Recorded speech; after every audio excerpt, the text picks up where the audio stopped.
அது ஒரு பசுமை மிகுந்த வயல்வெளிகள் நிறைந்த கிராமம். அதில் ஒரு விவசாயியின் வயலில் நெல்மணிகள் அறுவடை செய்யும் பதத்தில் தலை சாய்ந்து நின்றன. அந்த வயலில் கதிர் மணிகளுக்கு நடுவில் ஒரு வானம் பாடிப் பறவை முட்டையிட்டு குஞ்சு பொருத்தியிருந்தது.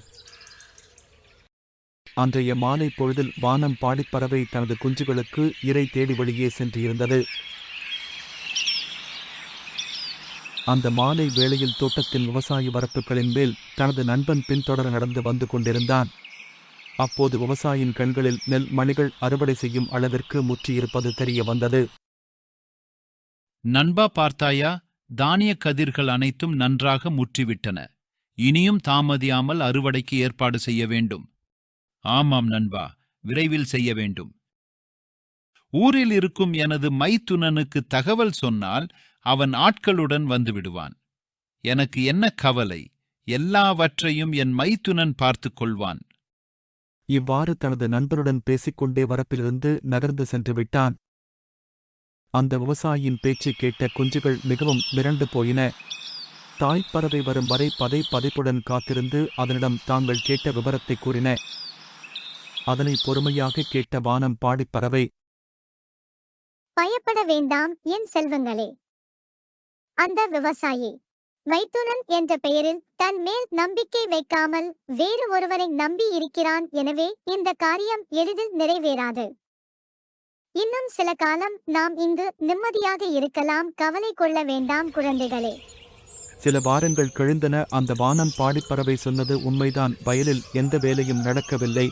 காரணம், அவன் எதிர்பார்த்து காத்திருந்த அவனது மைத்துனன் வருவதாக சொல்லிவிட்டு வேறு ஒரு வேலையாக எங்கோ சென்று விட்டான். மீண்டும் ஒருநாள் அந்த விவசாயி தனது வரப்பு வழியாக அதே உயிர் நண்பன் பின்தொடர வந்து கொண்டிருந்தான். வயலை சுற்றி பார்த்துவிட்டு தனது நண்பனிடம் மிகவும் வருத்தத்துடன், கதிர்கள் நன்றாக முற்றிவிட்டன. உடனே கதிர்களை அறுவடை செய்யாமல் விட்டுவிட்டால் மிகவும் நஷ்டத்தை சந்திக்க வேண்டியிருக்கும். உடனே ஊரில் இருக்கும் எனது தம்பிக்கு தகவல் சொல்ல வேண்டும். அவன் எல்லா வேலைகளையும் இருந்து பார்த்துக் கொள்வான். விவசாயி கூறும் வார்த்தைகளை குஞ்சுகள் உன்னிப்பாக கவனித்துக் கொண்டன.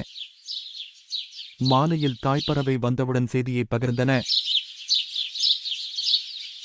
அம்மா அம்மா என்று அந்த விவசாயி ஊரில் உள்ள தனது தம்பியை அழைப்பதாக கூறி உள்ளான்.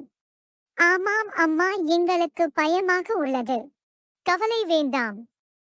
இப்போதும் கூட அவன் தன்னை நம்பாமல் தனது தம்பியை நம்பியே உள்ளான். அதனால் அவன் செய்ய நினைக்கும் எந்த வேலையும் இங்கே நடக்கப் போவதில்லை. நாம் இங்கே நிம்மதியாக இருக்கலாம். அந்த தாய்ப்பறவை கூறியபடியே எந்த வேலையும் நடக்கவில்லை. நாட்கள்தான் நகர்ந்தன. ஒரு வாரம் கடந்தது.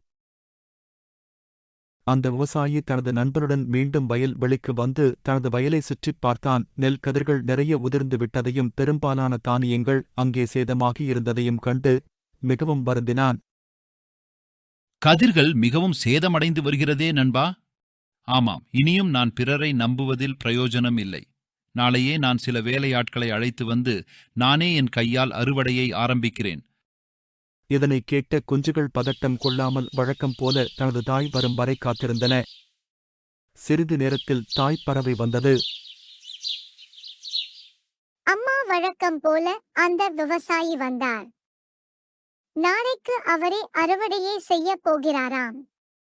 அதனைக் கேட்ட தாய்ப்பறவை கவலையும் பதட்டமும் கொண்டது. இனியும் நாம் தாமதிக்க கூடாது. இப்போதே நாம் பாதுகாப்பான இடம் நோக்கி செல்ல வேண்டும். ஏன் என்றால் தற்போது அந்த விவசாயி தன் மேல் மட்டும் நம்பிக்கை வைத்து வேலையில் இறங்கியுள்ளான். யார் ஒருவர் பிறர் உதவியை நம்பாமல் தனது சக்தியையும் திறமையையும் நம்புகிறாரோ அவர் நிச்சயம் தீர்மானித்தபடி செய்வார். அதனால் உடனே நாம் இங்கிருந்து புறப்படுவோம். உடனே அனைத்து பறவைகளும் வயல் வெளியை காலி செய்து வேறு பாதுகாப்பான இடத்திற்கு சென்றன. மறுபக்கம் வீட்டிற்கு சென்ற விவசாயி தனது ஆட்கள் சிலரை காலையில் வயலுக்கு வர சொல்லிவிட்டு அறுவடைக்கு வேண்டிய ஆயத்தங்களை தயார் செய்தான். அடுத்த நாள் காலையில் பொழுது விடிந்ததும் முதல் ஆளாக வயலுக்கு சென்று தனது ஆட்களுடன் வேகமாக களத்தில் இறங்கி அனைத்து வேலைகளையும் அவனை கச்சிதமாக முடித்தான். மற்றவர்கள் உதவுவார்கள் என எதிர்பார்த்தது எவ்வளவு பெரிய மடத்தனமாகப் போய்விட்டது. நான் அன்றே சொந்த காலை நம்பி களத்தில் இறங்கியிருந்தால் இவ்வளவு பெரிய நஷ்டத்தை தவிர்த்திருந்திருப்பேன் அல்லவா? பிறரை எதிர்பார்க்காமல் நமது வேலைகளை நாமே உடனுக்கு உடன் முடித்துக் கொள்ள வேண்டும் குழந்தைகளே. தாமதப்படுத்தினால் நமக்குத்தான் இழப்பு வரும்.